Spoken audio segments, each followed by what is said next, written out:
Good afternoon. Today we will discuss regarding the traditional approach. Now, in the last classes we had already discussed regarding the net income approach and net operating income approach. Now today we will discuss regarding the third important theory of capital structure, and that is traditional approach और traditional theory. ठीक है, इसके बारे में कोई कुछ बताना चाहेगा? अगर कुछ जानते हो तो. What is traditional theory? Or what is stated under traditional theory, or who has propounded the traditional theory? Because the first two theories they were developed by David Durand, उनके द्वारा ही निकाला गया था. और लास्ट वाली थ्योरी है वो MM approach ही है. नाम में ही क्लियर है कि किसके द्वारा वो प्रोपाउंड किया गया है ना. एमएम वहां पे नाम क्लियर हो जाएगा. ठीक है. What about traditional theory? Who has given this theory and what is stated under the theory? चलो इसी को आज देखते हैं. ठीक है, कि what kind of theory is this traditional theory and what is stated under the traditional theory. ठीक है, स्लाइड्स के साथ ही डायरेक्ट ये करते हैं और वहीं पे डिस्कशन भी करते रहेंगे.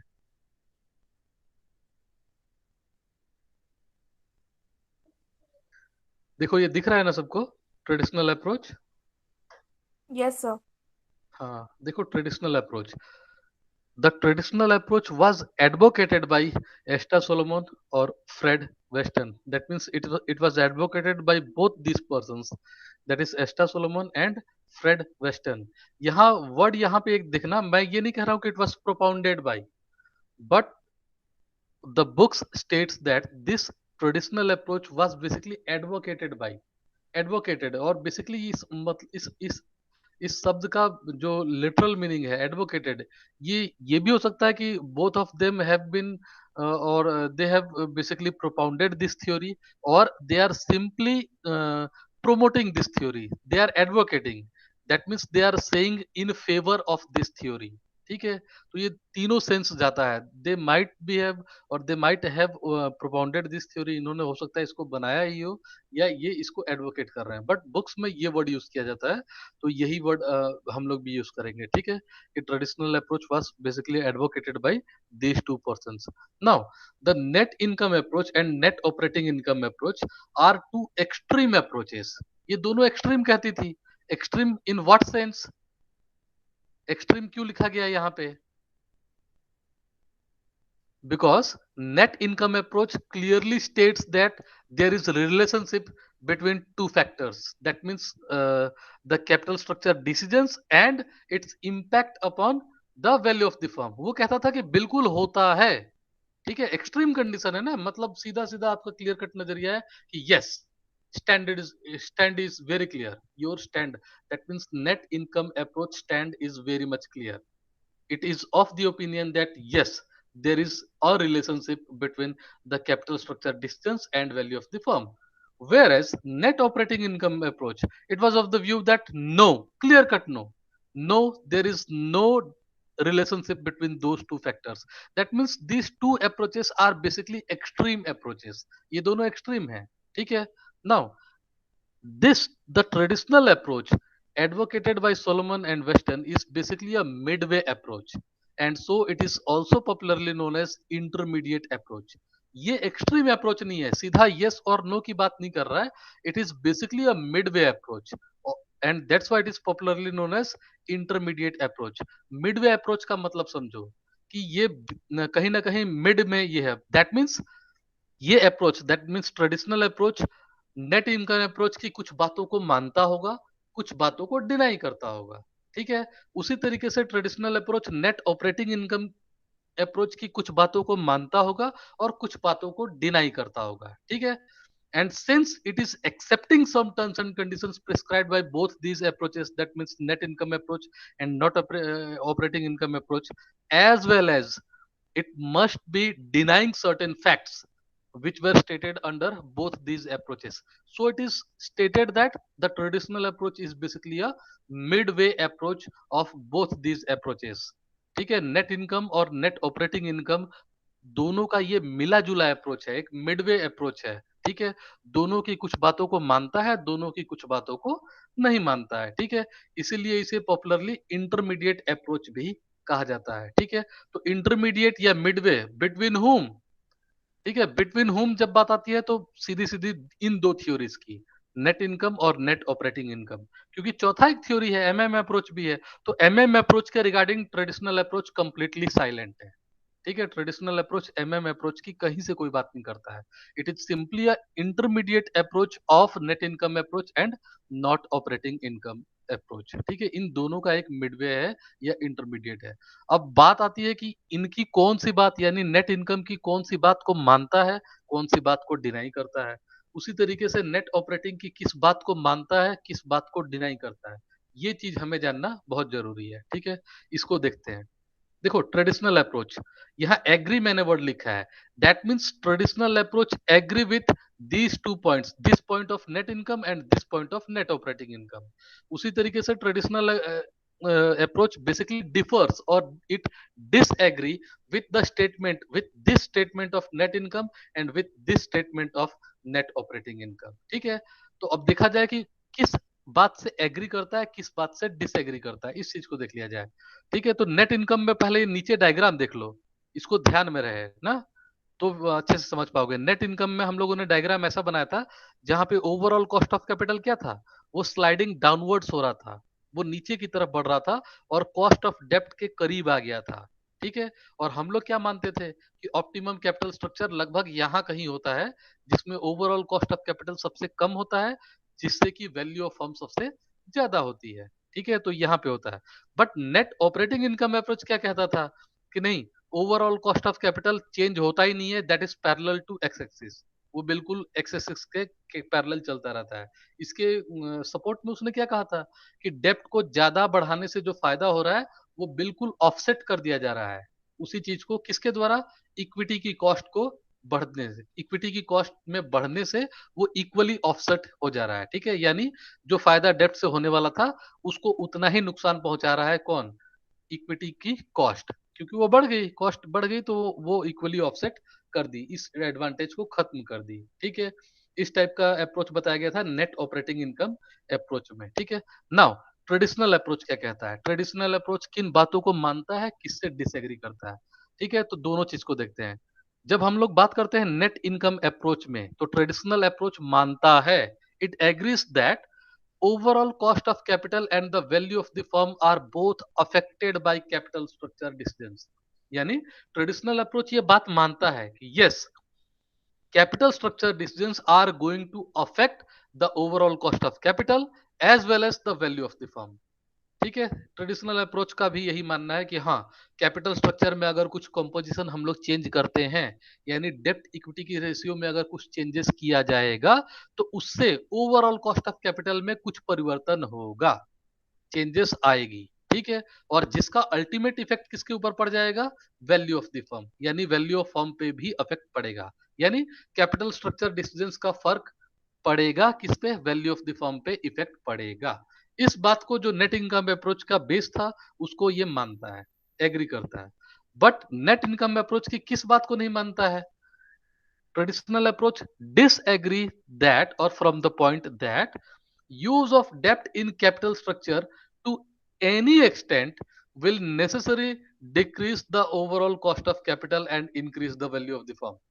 देखो नेट इनकम अप्रोच यहाँ पे डायग्राम पे देखिए ये क्या कह रहा था कि जैसे जैसे हम लोग फाइनेंशियल लिवरेज या लिवरेज को बढ़ाएंगे, एक्स एक्सिस पे जैसे जैसे आगे की ओर बढ़ेंगे, यानी डेप्ट कैपिटल को ज्यादा बढ़ा रहे हैं, तो इसका ये मानना था कि चाहे जितना भी डेप्ट कैपिटल को आप बढ़ा लो, जितना भी बढ़ाते जाओगे, ओवरऑल कॉस्ट ऑफ कैपिटल क्या है, ये गिरता ही जाएगा, ये बिल्कुल गिरता जाएगा, ये स्लाइड करेगा डाउनवर्ड्स, ये गिरता ही जाएगा। चाहे डेप्ट की रेशियो आप 90:10 कर लो या 99:1 कर लो, यानी 99 डेप्ट लगा लो और केवल एक इक्विटी हो, ठीक है, यानी मोस्ट की तरफ भी आप लोग बढ़ो तो भी ओवरऑल कॉस्ट ऑफ कैपिटल क्या होगा, वो गिरता ही जाएगा, ठीक है। ऐसा मानना था नेट इनकम अप्रोच का। इससे ये डिफर करता है ट्रेडिशनल अप्रोच, ये कहता है कि नो, इस कंडीशन से हम नहीं मानते हैं कि आप डेप्ट को कितना भी बढ़ाते जाओगे तो ओवरऑल कॉस्ट ऑफ कैपिटल गिरता ही जाएगा, नहीं, ये जरूरी नहीं है कि वो गिरता ही जाए, ठीक है।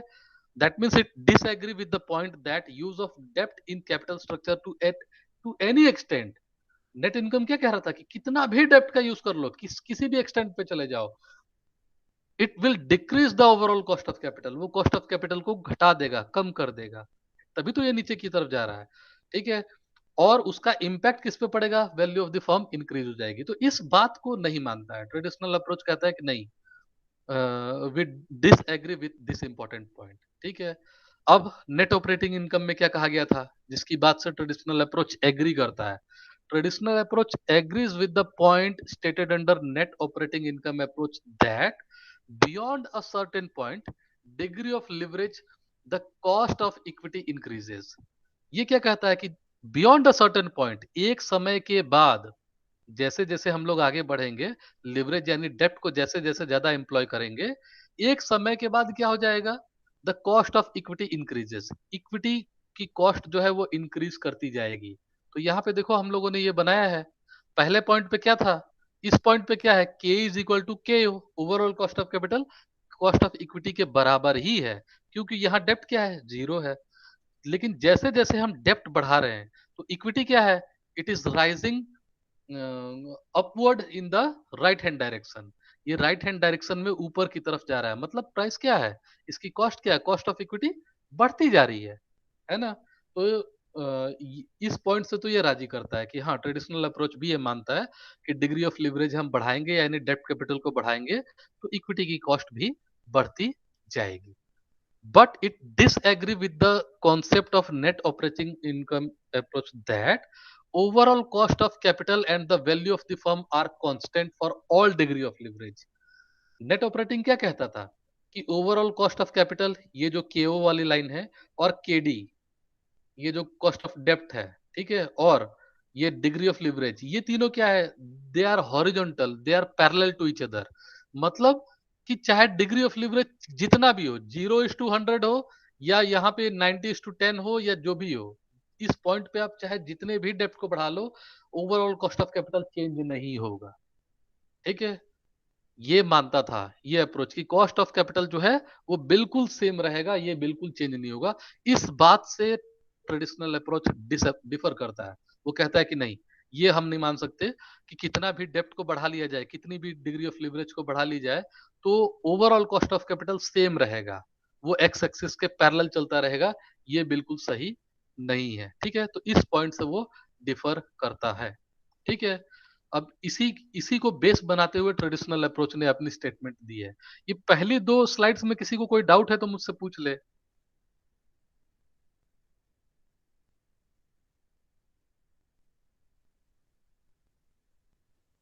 अच्छा, चलो वेरी गुड, आगे बढ़ते हैं तब। ट्रेडिशनल अप्रोच, देखो, हर अप्रोच को डेवलप करने के पहले एजम्पशंस लिया जाता है। एजम्पशंस क्यों लिया जाता है, because we are not dealing with science subject, हम लोग साइंस से तो डील कर नहीं रहे हैं, जहां पे एब्सोल्यूट चीजों की बात होती है। यहाँ तो एब्सोल्यूट होता नहीं है, unless and until we are going to assume certain things, we are not going to draw any kind of conclusion, है ना। एजम्पशंस के बेस पे ही हम लोग कंक्लूजन ड्रॉ करते हैं। ठीक है, तो what are the assumptions which have been assumed under traditional approach? Some of the important assumptions are: number one, debt capital is a cheaper source of finance. मान लिया गया है कि डेप्ट कैपिटल क्या है, वो cheaper source of finance है, वो सस्ता है, किसके मुकाबले, as compared to equity, equity के मुकाबले ये सस्ता सोर्स ऑफ फाइनेंस है, ऐसा मान लिया गया है। Number two, the rate of interest on डेप्ट remains constant for a certain period and thereafter with an increase in leverage it increases। देखो क्या माना गया है कि रेट ऑफ इंटरेस्ट अपॉन डेप्ट remains constant for a certain period, कुछ समय तक, कुछ अंतराल तक, एक सर्टेन पीरियड तक, मान लो जो भी इसका आप लोग वो ले लीजिए, 1 साल, 2 साल, 3 साल, या अप टू अ लिमिट। ठीक है, रेट ऑफ डेप्ट क्या है या रेट ऑफ इंटरेस्ट क्या है, वो कांस्टेंट रहता है, वो बिल्कुल बराबर रहता है। But with an increase in leverage, जैसे जैसे कोई फर्म अपने कैपिटल स्ट्रक्चर में, अपने कैपिटल स्ट्रक्चर में डेप्ट की कंपोजिशन को बढ़ाती है, लिवरेज को बढ़ाती है, यानी डेप्ट ज्यादा एम्प्लॉय करती है, the rate of interest increases. तो डेप्ट के ऊपर जो रेट ऑफ इंटरेस्ट होता है वो बढ़ने लगता है। ठीक है, यानी कम डेप्ट लगाए हो तो कुछ दिनों के लिए तो कांस्टेंट रहेगा, लेकिन जैसे जैसे चीपर सोर्स ऑफ फाइनेंस को आप ज्यादा एम्प्लॉय करने लगोगे, तो रेट ऑफ इंटरेस्ट भी बढ़ने लगेगा। उसके ऊपर दिया जाने वाला ब्याज जो है वो थोड़ा बढ़ने लगेगा। इस चीज को ये लोग एज्यूम कर चुके हैं, मान चुके हैं, ठीक है। इसके पीछे एक लॉजिक दिया हुआ है, वो मैं लास्ट में डिस्कस करूंगा कि ऐसा क्यों माना है कि ज्यादा डेप्ट लगाने पे उसके ऊपर इंटरेस्ट ज्यादा देना होगा। इन्होंने एज्यूम भी किया है, इसके पीछे एक लॉजिक भी दिया है, ठीक है। Third assumption, the expected rate by equity shareholder remains constant in the initial period, but due to financial risk or due to increase in the financial risk, the expected rate of return also increases. तीसरा assumption ये है कि जो equity share पे जो cost है, जो cost of equity है, वो वो जो है वो क्या है, कांस्टेंट है। कुछ समय के लिए तो कांस्टेंट रहती है, इनिशियल पीरियड पे कांस्टेंट रहती है, बट जैसे जैसे डेप्ट कैपिटल को ज्यादा कोई फर्म बढ़ाती है अपने कैपिटल स्ट्रक्चर में, तो उसका प्रेशर, उसका फाइनेंशियल रिस्क कौन बियर करता है? इक्विटी शेयर होल्डर, ठीक है। तो जैसे ही इक्विटी शेयर होल्डर के ऊपर फाइनेंशियल रिस्क बढ़ जाता है, अगर फाइनेंशियल रिस्क उनके ऊपर इंक्रीज होता है, then they will demand for high rate of return. That means they will expect, और they will expect a higher rate of return. उनकी रेट ऑफ रिटर्न में भी एक्सपेक्टेशन में क्या है, इंक्रीज हो जाती है। यानी क्योंकि वो फाइनेंशियल रिस्क ज्यादा बियर कर रहे हैं, तो वो ज्यादा पैसे की डिमांड करने लगते हैं, ज्यादा रेट ऑफ रिटर्न की डिमांड करने लगते हैं, ठीक है। और fourth assumption is, as a result of point number 2 और 3, दैट मीन्स दीज 2 पॉइंट जिनमें हम लोगों ने बात किया है कि डेप्ट कांस्टेंट रहेगा, बट बाद में डेप्ट बढ़ेगा तो उसकी रेट ऑफ इंटरेस्ट बढ़ जाएगी, प्लस थर्ड पॉइंट में कि इक्विटी सेम रहेगा, इक्विटी के ऊपर रेट ऑफ रिटर्न कुछ दिनों तक सेम रहेगा, लेकिन जैसे जैसे डेप्ट को बढ़ाओगे तो इक्विटी के ऊपर प्रेशर बढ़ेगा, ठीक है। तो फाइनेंशियल रिस्क बढ़ते ही कॉस्ट ऑफ इक्विटी भी बढ़ जाएगी। तो इन दोनों पॉइंट को ध्यान में रखते हुए एक एजम्पशन बनाया गया है, वो क्या है? The WACC, that means overall cost of capital और weighted average cost of capital, first decrease and then increase. Initial stage में ओवरऑल कॉस्ट ऑफ कैपिटल गिरता है, डिक्रीज होता है, बट कुछ समय बाद या एक पॉइंट के बाद, एक सर्टेन पीरियड ऑफ टाइम के बाद वो बढ़ने लगता है, इट यूज टू इंक्रीज, ठीक है। तो ये भी इनका एजम्पशन है। The lowest point on the curve is optimum capital structure, यानी इनका मानना है कि ऑप्टिमम कैपिटल स्ट्रक्चर नाम की कोई चीज होती है, और वो कौन सी होती है? Lowest point on the curve. Which curve? WACC। WACC जहां पे सबसे नीचे है, उसका लोएस्ट पॉइंट है, उसी को ये लोग ऑप्टिमम कैपिटल स्ट्रक्चर मानते हैं। क्यों? क्योंकि उस समय वेटेड कॉस्ट ऑफ कैपिटल या एवरेज कॉस्ट ऑफ कैपिटल सबसे कम है, यानी वैल्यू ऑफ द फर्म वहां पे सबसे ज्यादा होगी। That means it is considered as optimum capital structure, ठीक है। Now tell me, optimum capital structure का कॉन्सेप्ट किस थ्योरी में नहीं था? Sir net operating income. Yes, net operating income में नहीं था। बेसिकली वहां पे क्या कहा गया था? सर सारे सिचुएशन में operating income. Yes, very good, यही चीज। ये देखो, ये सेकंड डायग्राम, यहाँ क्या कहा गया कि ओवरऑल कॉस्ट ऑफ कैपिटल क्या है? It is parallel to the horizontal x axis, यानी हर पॉइंट अपने आप में क्या है? ऑप्टिमम कैपिटल स्ट्रक्चर है, क्योंकि कॉस्ट ऑफ कैपिटल कोई चेंज हो ही नहीं रहा है, कोई बदलाव नहीं हो रहा है। ओवरऑल कॉस्ट ऑफ कैपिटल, इसमें कोई भी चेंजेस नहीं हो रही है, इसलिए ये क्या मानता था कि हर पॉइंट पे ऑप्टिमम कैपिटल स्ट्रक्चर है। किसी भी पॉइंट को मान लो, यानी डेप्ट इक्विटी चाहे 10:90 है, चाहे 90:10 है, सब पॉइंट पे ऑप्टिमम कैपिटल स्ट्रक्चर है। लेकिन ऑप्टिमम कैपिटल स्ट्रक्चर का कॉन्सेप्ट नेट इनकम में था। वो कह रहा था कि जैसे जैसे डेप्ट का कंपोजिशन बढ़ेगा, उस पॉइंट पे जहां पे सबसे नीचे कर्व है, उसी को हम लोग ऑप्टिमम मानेंगे। तो सेम वे में ट्रेडिशनल अप्रोच भी मानता है कि हाँ, ऑप्टिमम कैपिटल स्ट्रक्चर होता है, और वो कौन सा है? वो लोएस्ट पॉइंट है ऑफ द कर्व। वो जो भी कर्व है WACC की या ओवरऑल कॉस्ट ऑफ कैपिटल की, वहां पे जो सबसे नीचे वाला पॉइंट है, सबसे नीचे, वही है ऑप्टिमम कैपिटल स्ट्रक्चर, ठीक है। तो these were assumptions. In assumptions में किसी को कोई डाउट है तो पूछ ले, अदरवाइज अब सीधा थ्योरी पे आते हैं। एजम्पशंस के किसी पॉइंट में कोई डाउट रह गया हो? चलो, now traditional theory, what is the crux of traditional theory? एक तरीके से इसका निचोड़ या क्या इसमें कहा गया है, ठीक है, उसको देख लिया जाए। Now this approach believes that through judicious use of debt, a firm can reduce its overall cost of capital and can increase the value of the firm। यानी traditional approach is of the view that, इसका मानना है कि अगर तार्किक तरीके से या जुडिशियस अप्रोच से या सही तरीके से डेप्ट कैपिटल का अगर कोई फर्म एम्प्लॉय करती है या डिप्लॉय उसको करती है, ठीक है, अगर डेप्ट कैपिटल का सही तरीके से प्रयोग करती है, यानी कैपिटल स्ट्रक्चर में सही कॉम्पोजिशन में डेप्ट को एम्प्लॉय करती है, then it can reduce its overall cost of capital. तो वो अपने ओवरऑल कॉस्ट ऑफ कैपिटल को क्या कर सकती है, कम कर सकती है, उसको कम कर सकती है, and so it can increase the value of the firm, जिसके द्वारा उसकी वैल्यू ऑफ फर्म क्या हो जाएगी, बढ़ जाएगी। तो ट्रेडिशनल अप्रोच का ये मानना है कि अगर सही तरीके से डेप्ट कैपिटल का यूज किया जाए तो ओवरऑल कॉस्ट ऑफ कैपिटल को रिड्यूस किया जा सकता है और वैल्यू ऑफ द फर्म को इंक्रीज किया जा सकता है। Now what is the rationale behind this approach or this kind of thinking? इस thinking के पीछे क्या कारण क्या है? तो देखो ये क्या है, the rationale behind this view is that debt is relatively a cheaper source of funds as compared to equity. इसके पीछे तर्क ये दिया गया है कि डेप्ट को क्या माना गया है, cheaper source of finance as compare to equity. Equity के मुकाबले डेप्ट फंड क्या होता है, सस्ता होता है, कुछ सस्ता होता है। So a change in the leverage that means using more डेप्ट इन प्लेस ऑफ इक्विटी। इसलिए जब भी कोई फर्म लिवरेज को बढ़ाती है, चेंज करती है, यहाँ चेंज से मतलब पॉजिटिव डायरेक्शन, इंक्रीज की बात कर रहा है, तो जैसे जैसे डेप्ट को बढ़ाती है यानी सस्ते कैपिटल को क्या कर रही है, ज्यादा एम्प्लॉय कर रही है, तो उसका इंपैक्ट क्या पड़ेगा, causes a decline in overall cost of capital. तो कॉस्ट ऑफ कैपिटल क्या हो जाएगा, वो कम हो जाएगा। कम क्यों होगा, क्योंकि सस्ते कैपिटल को आपने ज्यादा एम्प्लॉय कर लिया है, ज्यादा लगा दिया है अपने स्ट्रक्चर में, डेप्ट को ज्यादा रख लिया है एज कंपेयर टू इक्विटी, या जो भी पहले रेशियो था उसके मुकाबले डेप्ट को आप बढ़ा दिया है, यानी ज्यादा इसमें यूज कर रहे हैं। तो क्योंकि वो सस्ता होता है इसलिए आपका ओवरऑल कॉस्ट कम हो जाएगा, डिक्लाइन कर लेगा। However it occurs within a reasonable limit of डेप्ट। लेकिन ट्रेडिशनल अप्रोच का मानना है कि ये एक सर्टेन पॉइंट ऑफ लिमिट तक ही होगा, एक लिमिट के बाद अगर डेप्ट को आप बढ़ाओगे तो ये चीज नहीं होगा। इनका ये मानना है ट्रेडिशनल अप्रोच में कि ये जो मोर एंड मोर डेप्ट को लगाने से ओवरऑल कॉस्ट ऑफ कैपिटल गिरेगा, ये एक लेवल तक होगा, बट एक सर्टेन लेवल के बाद ऐसा नहीं होगा, यानी ज्यादा डेप्ट अगर यूज करोगे तो ओवरऑल कॉस्ट ऑफ कैपिटल फिर बढ़ने लगेगा, ठीक है, एक पॉइंट ऑफ टाइम के बाद। Now if the proportion of डेप्ट is increased beyond a certain point, the overall cost of capital starts increasing and firm market value begins to decline।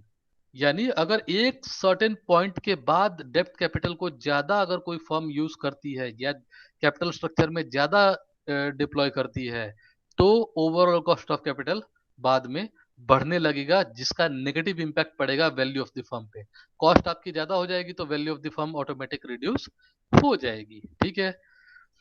आगे देखो, thus an optimum capital structure exist, इसलिए ये कह रहे हैं, इनका मानना है ट्रेडिशनल अप्रोच का कि ऑप्टिमम कैपिटल स्ट्रक्चर होता है, एग्जिस्ट करता है, and it occurs at the degree of financial leverage where overall cost of capital is minimum and the value of firm is maximum. और ये ओवरऑल कॉस्ट ऑफ कैपिटल या वो किस point पे होगा, ऐसी पॉइंट पे ये ऑप्टिमम कैपिटल स्ट्रक्चर किस पॉइंट पे होगा, जहां पे ओवरऑल कॉस्ट ऑफ कैपिटल सबसे कम हो, सबसे कम हो, ठीक है। तो उसी पॉइंट पे क्या माना जाएगा कि वैल्यू ऑफ द फर्म भी सबसे ज्यादा माना जाता है, उसी पॉइंट पे ये लोग ऑप्टिमम कैपिटल स्ट्रक्चर को मानते हैं, ठीक है।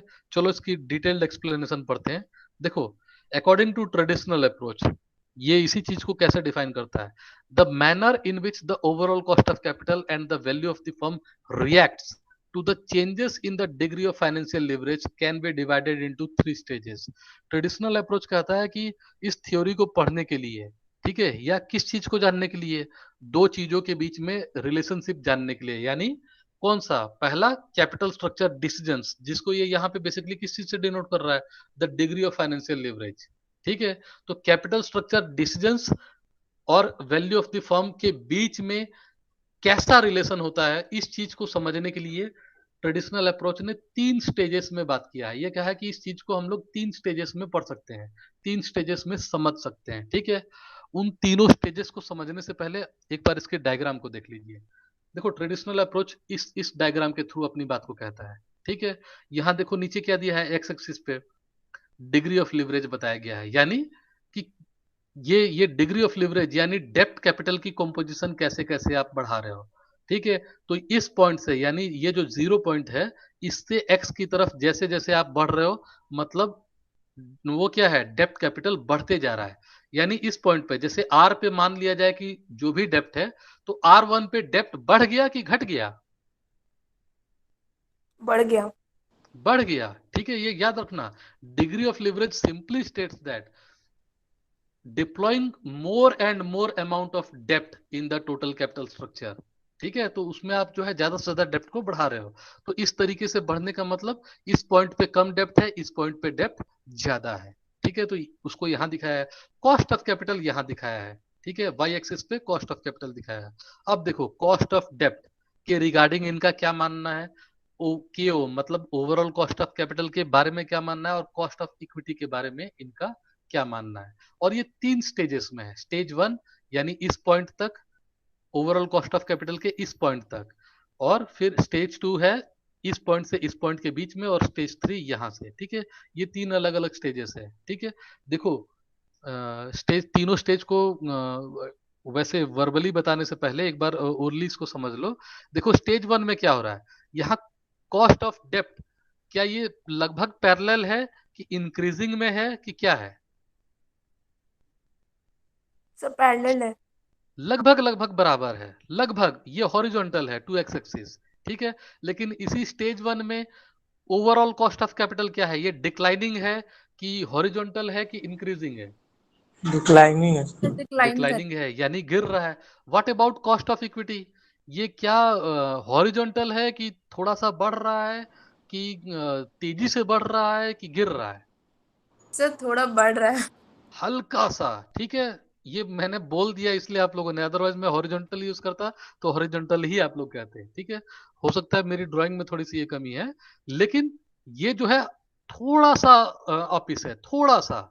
और इतना थोड़ा का मतलब कि दैट अमाउंट और that percentage which is negligible, इतना, ये इतनी ही अमाउंट से बढ़ रहा है जो नेग्लिजिबल है, जिसको आप लोग गिनती में ना रखो तो भी चलेगा। यानी it is almost horizontal, but थोड़ा सा बढ़ रहा है, हॉरिजॉन्टल से थोड़ा सा बढ़ रहा है, और इतना ही बढ़ रहा है कि वो नेग्लिजिबल है। ठीक है, तो स्टेज 1 में हम लोग देख रहे हैं कि कॉस्ट ऑफ डेप्ट ऑलमोस्ट सेम रह रहा है, ओवरऑल कॉस्ट ऑफ कैपिटल जिसकी वजह से डिक्लाइन कर रहा है, और कॉस्ट ऑफ इक्विटी थोड़ा सा बढ़ रहा है, नेग्लिजिबल अमाउंट ऑफ इंक्रीज है। ठीक है, स्टेज 2 में क्या हो रहा है, ये जो negligible amount of increase equity में था स्टेज 1 में, स्टेज 2 में वही चीज डेप्ट में है। डेप्ट, कॉस्ट ऑफ डेप्ट is increasing, but the rate of increase is negligible. वो बिल्कुल नेग्लिजिबल है, इतना बढ़ रहा है कि पता नहीं चल रहा है। ठीक है, लेकिन थोड़ा सा अपिस है। ठीक है, व्हाट अबाउट कॉस्ट ऑफ और ओवरऑल कॉस्ट ऑफ कैपिटल? ये लगभग सेम है, ये एक तरीके से कांस्टेंट चल रहा है, कांस्टेंट। ठीक है, या तो कहीं ना कहीं अपना ऑप्टिमम बना रहा है, कहीं ना कहीं ये सबसे लोएस्ट पॉइंट पे है। एक जगह ऐसा है जो लोएस्ट पॉइंट है इसी इसी स्टेज में। ठीक है, क्योंकि यहां से तो डिक्लाइन कर रहा है, लेकिन स्टेज 2 में थोड़ा थोड़ा ये बिल्कुल हल्का सा ऐसा डिक्लाइन कर रहा है कि वो नेग्लिजिबल, ऑलमोस्ट कांस्टेंट ही इसको कहना उचित है। और इसी बीच में ये अपनी सबसे लोएस्ट पॉइंट पे आता है, यानी स्टेज 2 में ही ये कहीं ना कहीं ऑप्टिमम कैपिटल स्ट्रक्चर को ये बनाएगा। ठीक है, and what about cost of equity? ये थोड़ा सा बढ़ रहा है, ये जो नेग्लिजिबल अमाउंट नहीं है, लेकिन उसमें बढ़ोतरी थोड़ा सा है। ठीक है, what about stage 3? Under stage 3 cost of डेप्ट तेजी से बढ़ रहा है, बहुत तेजी से बढ़ रहा है। ठीक है, और ओवरऑल कॉस्ट ऑफ कैपिटल ये भी बढ़ रहा है, जैसे ही कॉस्ट ऑफ डेप्ट बढ़ा ये भी बढ़ रहा है। What about cost of equity? ये भी बढ़ रहा है। ठीक है, तो बेसिकली देखो ट्रेडिशनल अप्रोच में कहा क्या गया है कि जैसे जैसे डिग्री ऑफ लिवरेज ये बढ़ाई जाएगी, in the initial stage the cost of डेप्ट will remain same, but the overall cost of capital will decline and the cost of equity will be almost constant. It will increase but with a negligible rate. ठीक है, वैसे stage 2 में कहा गया है cost of डेप्ट जैसे जैसे leverage हम लोग ज्यादा करेंगे तो कॉस्ट ऑफ डेप्ट थोड़ा सा बढ़ना शुरू हो जाएगा, वो कांस्टेंट बिल्कुल नहीं रहेगा, नेग्लिजिबल अमाउंट ऑफ इंक्रीज दिखा जाएगा। यहाँ ओवरऑल कॉस्ट ऑफ कैपिटल भी ऑलमोस्ट कांस्टेंट ही रहेगा, and there will be a sharp rise in the cost of equity, थोड़ा सा इसके ऊपर इंक्रीज ये होगा। But in the third level जैसे ही डिग्री ऑफ लिवरेज और बढ़ाया जाएगा beyond a point, that means beyond this point R1 के बाद जैसे ही और ज्यादा डेप्ट कैपिटल कैपिटल स्ट्रक्चर में डिप्लॉय किया जाएगा तो उसका इम्पैक्ट क्या पड़ेगा? कॉस्ट ऑफ डेप्ट विल इंक्रीज। अचानक से जैसे ही ज्यादा डेप्ट कैपिटल आप वो करोगे, वो कॉस्ट ऑफ डेप्ट अचानक से बढ़ जाएगी, जिसका impact overall cost of capital पे भी पड़ेगा, वो भी इंक्रीज होगा। तो ये जैसे इंक्रीज होगा, वैल्यू ऑफ द फर्म गिरने लगेगी और फाइनली कॉस्ट ऑफ इक्विटी भी बढ़ेगी। ठीक है, यही चीज बताया गया है। चलो इसको एक एक स्टेज को देख लिया जाए। ठीक है, डायग्राम को याद रखना बस। देखो इन द फर्स्ट स्टेज क्या ट्रेडिशनल अप्रोच के द्वारा बताया गया है, क्या क्या पॉइंट्स पर। देखो in the first stage according to traditional approach, number one, due to increase in financial leverage, there is a decrease in the overall cost of capital and increase in the value of the firm। ठीक है, इनका क्या मानना है कि जैसे ही degree of leverage, ये देखो इस पॉइंट को एक एक करके देखते हैं। Due to increase in financial leverage, ठीक है, यानी जैसे ही ये फर्स्ट स्टेज में फाइनेंशियल लिवरेज को हम लोग बढ़ाएंगे, यानी 0 से R की तरफ बढ़ेंगे, ठीक है, तो उसका इंपैक्ट क्या पड़ेगा? There is a decrease in the overall cost of capital. वो तुरंत कॉस्ट ऑफ कैपिटल को क्या करेगा? वो गिरा देगा। ठीक है, the overall cost of capital will decline, will start declining. और जैसे ही ये डिक्लाइन करेगा तो इसका impact value of the firm पे क्या होगा? आपकी कॉस्ट कम होगी तो वैल्यू ऑफ द फर्म वो तो ज्यादा होगी, तो इसका impact value of the firm पे पॉजिटिव में पड़ेगा। अब देखो इसके लिए इन्होंने क्या कहा है, दिस इज बिकॉज, ऐसा इसलिए हो रहा है क्यों? क्योंकि a relatively cheaper source of funds डेब्ट replaces a relatively costlier source of funds equity. ठीक है, ऐसा इन्होंने इसलिए कहा क्योंकि जैसे इस पॉइंट पे क्या था, 0 पॉइंट पे डेप्ट कितना था, इस पॉइंट पे कहा डेप्ट कितना है? 0 सर।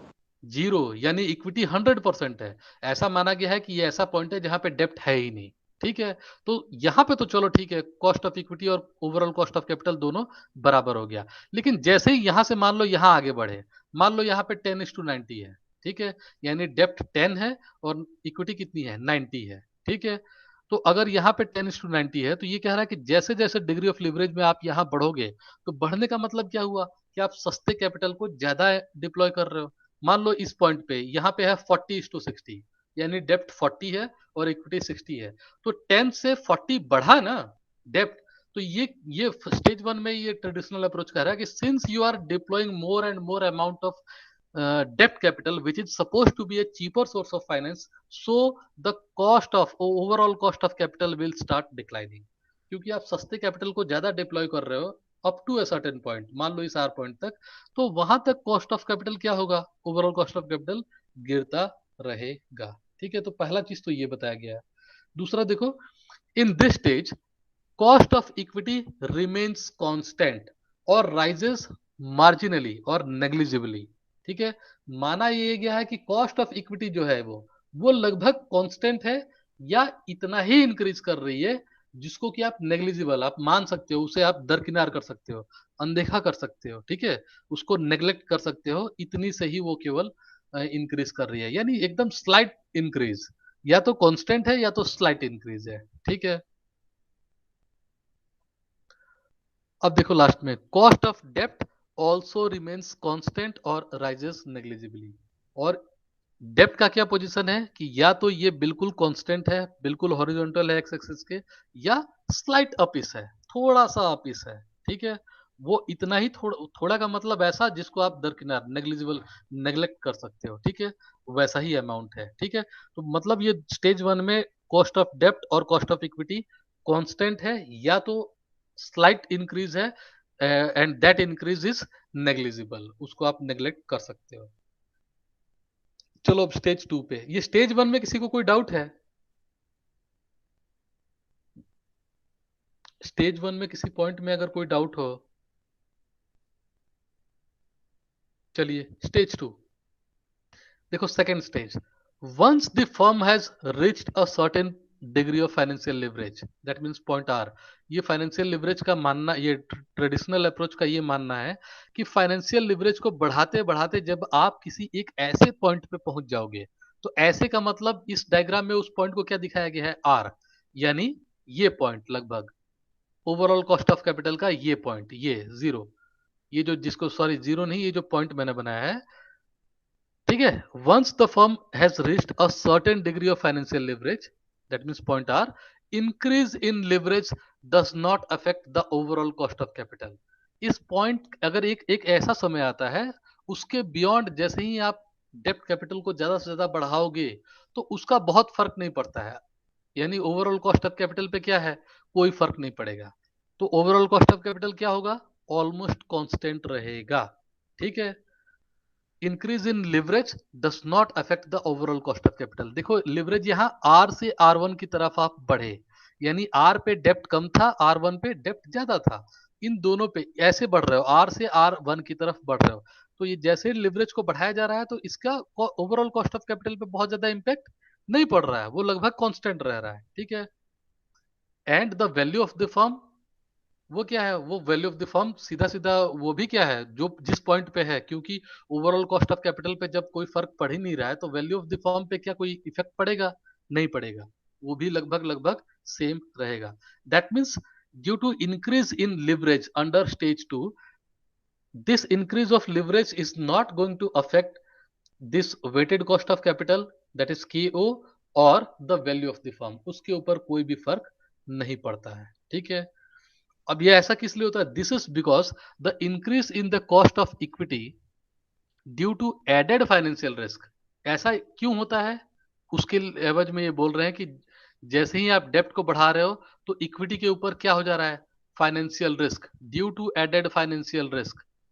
ठीक है. जैसे ही फाइनेंशियल रिस्क इक्विटी के ऊपर आ रहा है, जैसे ही डेप्ट कैपिटल आपने ज्यादा एम्प्लॉय किया तो इक्विटी के ऊपर प्रेशर बना. कौन सा प्रेशर, फाइनेंशियल रिस्क का प्रेशर. वो जैसे ही बना तो उसकी वजह से क्या हो गया, increase in the cost of equity. ठीक है. और उसने क्या किया, इट कंप्लीटली ऑफसेट और neutralize the advantage of using cheaper डेप्ट कैपिटल.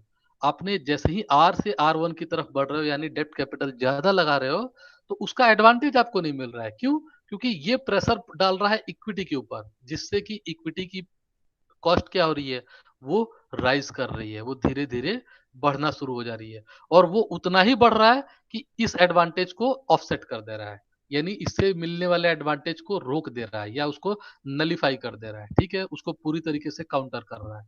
कॉस्ट ऑफ डेप्ट जो आपको फायदा हो सकता था उसको ये नलीफाई कर दे रहा है. ठीक है. Now next, within the range, यानी which range, this range between R two R one, within the range और at a particular level of leverage, यानी इसके बीच का कोई leverage between R two R one, the overall cost of capital will be minimum. इसी के बीच में कोई एक ऐसा पॉइंट आता है ये जहां पे केओ क्या है, वो अपने मिनिमम पॉइंट पे होगा. ठीक है. मतलब in the stage 2 KO will be at a specific point, it will be at a minimum level. वो सबसे मिनिमम लेवल पे होगा, इसी बीच में किसी पॉइंट पे. ठीक है. And the value of the firm will be maximum. जैसे ही overall cost of capital minimum होगा तो जाहिर सी बात है कि वैल्यू ऑफ द फर्म क्या है, वहां पे मैक्सिमम है. That means this level represents optimum capital structure.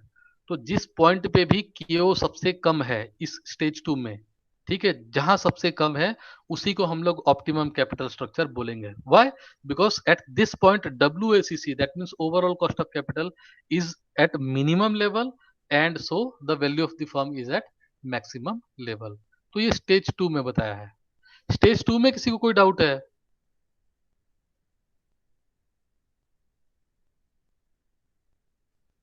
यहां ये ध्यान रखना कि इस पूरे रेंज में हम लोग कह रहे हैं कि ओवर ऑप्टिमम कैपिटल स्ट्रक्चर कहीं पे होगा. हम लोग स्पेसिफिक पॉइंट नहीं कर रहे हैं कि इस पॉइंट पे होगा, ये जो स्टेज 2 का एंड है वहां पे होगा, या स्टेज 2 के मिड में होगा. नहीं, ऐसा हम लोग कुछ नहीं कर रहे हैं. हमारा सीधा ये मानना है कि स्टेज 2 में ही कहीं पे ऑप्टिमम कैपिटल स्ट्रक्चर होता है. ठीक है. और माना जाएगा कि वो स्टेज 2 के एंड के करीब ही होगा. क्यों, क्योंकि वहीं से तो वो फिर इंक्रीज करना शुरू कर देगा. ठीक है. तो near to this particular point R1 के करीब करीब करीब कहीं कहीं का होगा, बट लास्ट पॉइंट पे होगा ऐसा नहीं है, वो इसी स्टेज 2 में कहीं किसी पॉइंट पे होगा. ठीक है. चलो स्टेज 3 देखते हैं. Now according to traditional approach, in the third stage the further increase in the leverage will lead to increase in overall cost of capital. देखो ये क्या कह रहा है थर्ड स्टेज में, with further increase in degree of leverage. That means R1 के beyond आप x axis पे अगर जाएंगे, R1 के आगे एक्स एक्सिस पे और अगर जाएंगे, that means you are deploying more and more amount of डेप्ट capital in the capital structure. आप ज्यादा से ज्यादा डेप्ट कैपिटल को और यहाँ पे लगा रहे हो, कैपिटल स्ट्रक्चर में डिप्लॉय कर रहे हो, तो उसका इम्पैक्ट क्या पड़ रहा है? देखो, the further increase in the leverage will lead to increase in the overall cost of capital। ठीक है, तो वो क्या कर रहा है? ओवरऑल कॉस्ट ऑफ कैपिटल को क्या कर रहा है? बढ़ा दे रहा है। जैसे जैसे आप डेप्ट को R1 से ज्यादा और आगे ले जा रहे हो, तो ओवरऑल कॉस्ट ऑफ कैपिटल वो इंक्रीज कर रहा है। ठीक है, वो और तेजी से बढ़ने लग रहा है। And it will reduce the value of the firm. जाहिर सी बात है कि जैसे ही कॉस्ट ऑफ कैपिटल आपका बढ़ने लगेगा, तो इसका सीधा डायरेक्ट इंपैक्ट किस पे आएगा? वैल्यू ऑफ द फर्म पे। ये जैसे बढ़ेगा, वैल्यू ऑफ द फर्म वो स्टार्ट डिक्लाइन करना शुरू हो जाएगी। ठीक है, now why it happens? It happens because of two factors. दो चीजों की वजह से होता है। जो मैंने आप लोग को बताया था ना कि इसकी एक एजम्पशंस थी, यहाँ पे इसकी एजम्पशन थी ना कि रेट ऑफ इंटरेस्ट, जो डेप्ट का रेट ऑफ इंटरेस्ट है, वो एक समय तक तो कांस्टेंट रहेगा, लेकिन एक समय के बाद जैसे जैसे आप डेप्ट को ज्यादा डिप्लॉय करोगे, तो रेट ऑफ इंटरेस्ट उस पर बढ़ने लगेगा। तो ये सोचने में थोड़ा सा अटपटा लग रहा है कि डेप्ट कैपिटल के ऊपर रेट ऑफ इंटरेस्ट कैसे बढ़ जाएगा, वो तो फिक्स होता है। ठीक है, ये कोई चीज मुझे बताएगा यहाँ पे कि क्यों डेप्ट के ऊपर रेट ऑफ इंटरेस्ट बढ़ने लगेगा बाद में?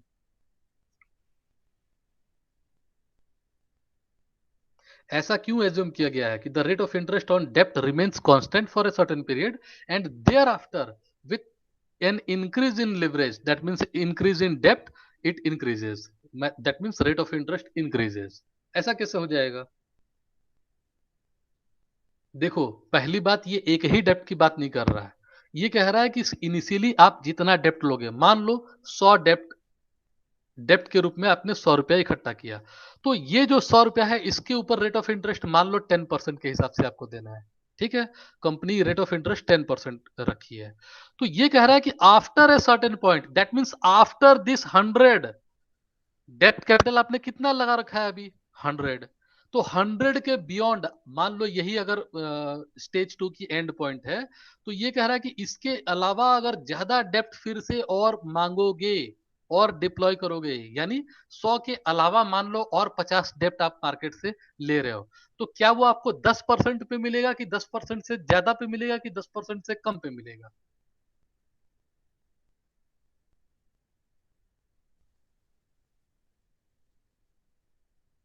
अकॉर्डिंग टू ट्रेडिशनल अप्रोच इसका क्या मानना है कि वो जो सर ज्यादा एडिशनल जो डेप्ट आप एक्वायर करोगे, उसके लिए क्या 10% ही देना होगा, कि 10% से ज्यादा देना होगा, कि कम देना होगा? सर ज्यादा देना होगा। ज्यादा देना होगा, बस यही मान रहा है। ठीक है, आपको मैंने एग्जांपल से इसलिए बताया क्योंकि उसी डेप्ट का दाम नहीं बढ़ जा रहा है, उस डेप्ट के अलावा अगर आप एडिशनल डेप्ट एक्वायर करोगे, तो वो पहले वाले डेप्ट से ज्यादा रेट ऑफ इंटरेस्ट उसके ऊपर देना होगा। ये इनकी एजम्पशन है, और उसके पीछे इन्होंने लॉजिक क्या दिया है उसको देख लिया जाए। उनका मानना है कि this will happen because of two factors, दो कारणों से होगा। किस लिए? पहला, due to increase due to increase in the financial risk, है ना? ऐसा इसलिए होगा, this happens due to, number one, due to increase in financial risk, cost of equity will rise sharply. ऐसा ये मानना है कि जैसे ही आप डेप्ट कैपिटल को ज्यादा इंक्रीज करोगे, तो उसका फाइनेंशियल रिस्क किसके ऊपर आ जाता है? इक्विटी के ऊपर। और इक्विटी की कॉस्ट क्या होगी? अचानक से बढ़ जाएगी। ठीक है, क्योंकि इक्विटी वाला क्या बोलेगा, इक्विटी शेयर होल्डर क्या बोलेगा कि भैया मैं फाइनेंशियल रिस्क ज्यादा ले रहा हूं, so I am expecting a higher dividend, higher return from you. ठीक है, क्योंकि मैं रिस्क ज्यादा ले रहा हूं, तो पॉसिबिलिटी ऑफ रिटर्न मेरी ज्यादा होनी चाहिए, मुझे ज्यादा पैसा चाहिए। तो कॉस्ट ऑफ इक्विटी क्या हो जाएगी? अचानक से बढ़ जाएगी। पहला कारण। दूसरा, कॉस्ट ऑफ डेप्ट वुड ऑल्सो राइज। ये कह रहे हैं कि कॉस्ट ऑफ डेप्ट भी बढ़ जाएगा।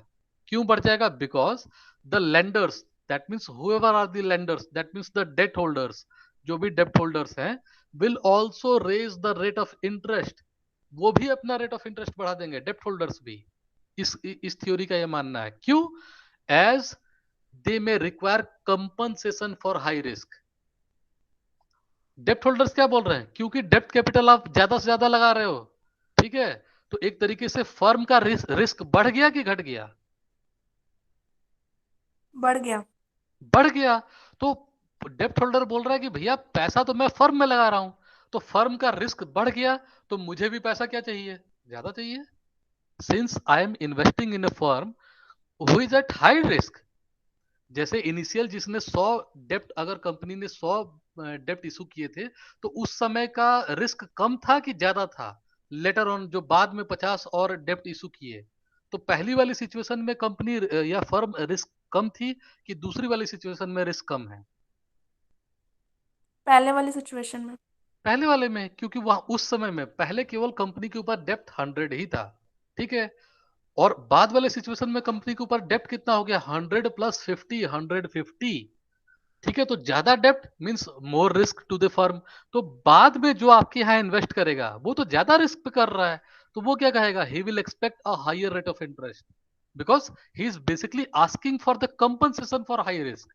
वो कह रहा है कि भैया ज्यादा रेट ऑफ इंटरेस्ट दो, क्योंकि आपकी फर्म रिस्की है, आपने डेप्ट कैपिटल ज्यादा लगा रखा है, तो क्योंकि रिस्की है तो हमें कंपनसेट करिए, हमें रेट ऑफ इंटरेस्ट ज्यादा दीजिए। तो इन दोनों फैक्टर्स की वजह से ये चीजें होंगी, ठीक है। इन दोनों फैक्टर्स का इंपैक्ट क्या पड़ रहा है, जैसे जैसे लेवरेज बढ़ेगा कॉस्ट ऑफ डेप्ट भी बढ़ जाएगा, कॉस्ट ऑफ इक्विटी भी बढ़ जाएगी, और ओवरऑल कॉस्ट ऑफ कैपिटल भी बढ़ जाएगा, और ओवरऑल कॉस्ट ऑफ कैपिटल के बढ़ने की वजह से वैल्यू ऑफ द फर्म वो डिक्लाइन कर जाएगी, ठीक है। तो इस पॉइंट में जरूर स्टूडेंट्स को डाउट रहता है कि सर कॉस्ट ऑफ डेप्ट कैसे बढ़ जाएगा, ठीक है। तो यहाँ ये ध्यान रखना, कॉस्ट ऑफ डेप्ट इसलिए बढ़ जा रहा है क्योंकि फर्म का रिस्क बढ़ रहा है। Since the firm is deploying more amount of debt, that means it is inviting more and more amount of debt, and the new invited debt holders will require for compensation, they will ask for compensation, they will ask for more rate of interest or higher rate of interest upon their debts, ठीक है। इसीलिए देखो जो risky firms होती हैं, जैसे मान लो दो कंपनीज का, मैं एक एक कंपनी का एग्जांपल दे देता हूं, वो बहुत ही अच्छा एग्जांपल है। आप लोगों ने सहारा कंपनी का नाम सुना है, Sahara? Yes sir. Sahara, Subrata Roy, the great Subrata Roy, एक समय बहुत अच्छे बिजनेसमैन कहे जाते थे, लेकिन वो, उनकी आज के डेट में उनकी पोजीशन क्या है, किसी को पता है? No sir. अच्छा, उनकी पोजीशन ये समझ लीजिए, किस जेल में है मुझे ये नहीं पता है, but he is behind the bars, वो आज के डेट में जेल में है, ठीक है। और कंपनी की पोजीशन, वो जेल में क्यों है, because he is not in a position to pay proper amount of compensation to its डेप्ट होल्डर और to its even shareholders. उस कंपनी में जिन्होंने भी पैसा लगाया था वो उसको प्रॉपर अमाउंट में पे नहीं कर पा रहे हैं, दे ही नहीं पा रहे हैं, पैसा ही नहीं दे पा रहे हैं। कुछ फ्रॉड्स किए थे जिसकी वजह से सेबी ने उनके खिलाफ केस फाइल किया था, और फाइनली सुब्रतो राय जेल में चले गए। कहने का ये मेरा मतलब है कि सपोज आज के डेट में, ठीक है, स्टेट बैंक ऑफ इंडिया नाम की एक संस्था है, वो डिबेंचर्स इशू करती है 10% पे, ठीक है। State bank of India debentures issue कर रखी है जिसपे वो 10% इंटरेस्ट देगी, ठीक है। सुब्रतो रॉय यानी सहारा कंपनी मान लो आज के डेट में डेप्ट इशू करती है मार्केट में, डिबेंचर्स, और वो कहती है कि मैं 20% रेट ऑफ इंटरेस्ट दूंगा, ठीक है। तो आप पैसा किस में लगाना चाहोगे?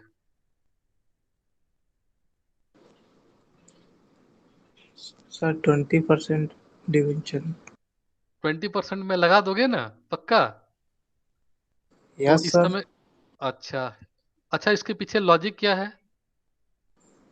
सर हमको तो सर, मान लीजिए सर, वो तो ठीक है कि वो गवर्नमेंट की है या फिर ये प्राइवेट, ऐसा भी है सर, और ये भी है कि सर जहाँ भी हाई रेट ऑफ रिटर्न मिलेगा उस पर सर फोकस करेंगे। अच्छा, चलो, मैं हाईएस्ट रेट ऑफ रिटर्न को आपको एग्जांपल देता हूं, उससे थोड़ा कॉन्सेप्ट क्लियर हो जाएगा, ठीक है। मान लो आपके पास 1,000 रुपया है, ठीक है, और मैंने कहा, जो भी जिसने भी कहा था, मान लो मैंने कहा कि आओ मेरे साथ ताश खेलो, ठीक है, यस। यस ठीक है, वो या सर। हेड एंड टेल हम लोग करते हैं, ठीक है। आप हेड बोलो या टेल बोलो, अगर आपका आ गया तो 1,000 रुपए की बाजी, ठीक है। यस। हेड आ गया तो आप सीधा 1,000 रुपया मुझसे ले लेना, और टेल आ गया तो आप 1,000 रुपया मुझे दे देना। क्या यस ऐसा करोगे सर। आप? सर क्यों अगर यार? सर अगर हाँ, हमको बस उसी से सर, मतलब जैसे जुआ खेलना है तो सर भाई खेलेंगे ही सर। नहीं नहीं नहीं, देखो अगर मगर मत कहो, सीधा सीधा मुझे अपना स्टैंड बताओ, यस और नो। सर कुछ नहीं कर सकते हम। ऐसा क्यों भाई? कम से कम आप अपने आप में तो सर्टेन होइए। अच्छा कोई दूसरा बताए भाई, कोई दूसरा कोई ये पोजीशन करेगा कि नहीं करेगा? क्यों यहाँ पे देखो, आपका आपका इंपॉर्टेंट पॉइंट क्या था? यू आर कंसिडरिंग और you are giving more and more importance to the rate of return. तो रेट ऑफ रिटर्न तो मैंने आपको यहाँ बता दिया कि हेड एंड टेल करते हैं, चलो इसमें 100% रिटर्न की पॉसिबिलिटी है। हेड आया तो 100% आपका 1,000 से 2,000 हो गया, और टेल आया तो बिल्कुल जीरो पे आ जाओगे। But possibility of return is 100%। जितना पैसा आप लगा रहे हो वो बिल्कुल 100%, वो डबल हो सकता है। But what about the risk? क्या रिस्क को इग्नोर कर दोगे? No, no sir. You are not going to ignore the risk. Sahara case में पैसा मैं नहीं लगाऊंगा, जैसे मेरे जैसा आदमी नहीं लगाएगा। Why? Because there is risk. जो आदमी खुद अभी जेल में बैठा हुआ है, जो पिछले बकायेदारों का पैसा नहीं दे पा रहा है, वो नया प्रॉमिस कर रहा है कि मैं आपको 20% इंटरेस्ट दूंगा। मेरा कहने का ये मतलब था, since that yes sir. Person is behind the bars, and why he is behind the bars, ये मैंने आपको क्लियरली बता दिया था कि वो अपने डेप्ट होल्डर्स या इक्विटी शेयर होल्डर्स को पैसा नहीं दे पा रहा है। ठीक है, और आप कह रहे हो कि 20% देगा तो मैं पैसा लगा दूंगा। अरे जो पुराने वालों को नहीं दे रहा है वो नए वाले को देगा, इसकी क्या गारंटी है? नहीं गारंटी है। There is high risk.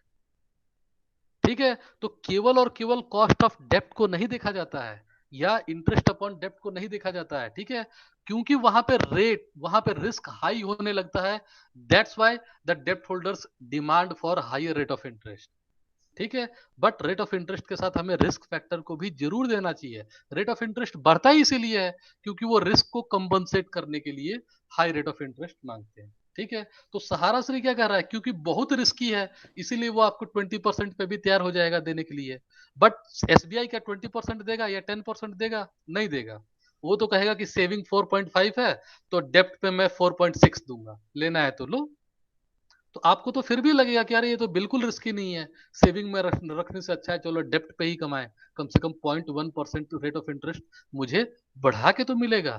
ठीक है, तो यहाँ इस पॉइंट का मतलब यही है, ठीक है, कि कॉस्ट ऑफ डेप्ट वुड राइज, वो जरूर बढ़ेगा। क्यों?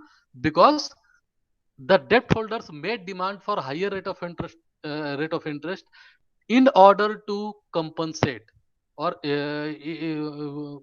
because of compensation, for what thing? For high risk। क्योंकि वो सीधा सीधा कहेंगे ना कि फर्म जैसे जैसे रिस्की हो रही है, जैसे जैसे फर्म का नेचर रिस्की होता जा रहा है, तो वो हाई रेट ऑफ इंटरेस्ट की डिमांड करेंगे। ठीक है, ओके सर। किसी और को कोई डाउट रह गया तो पूछ लो, अदरवाइज इसको क्लोज करते हैं ट्रेडिशनल थ्योरी को।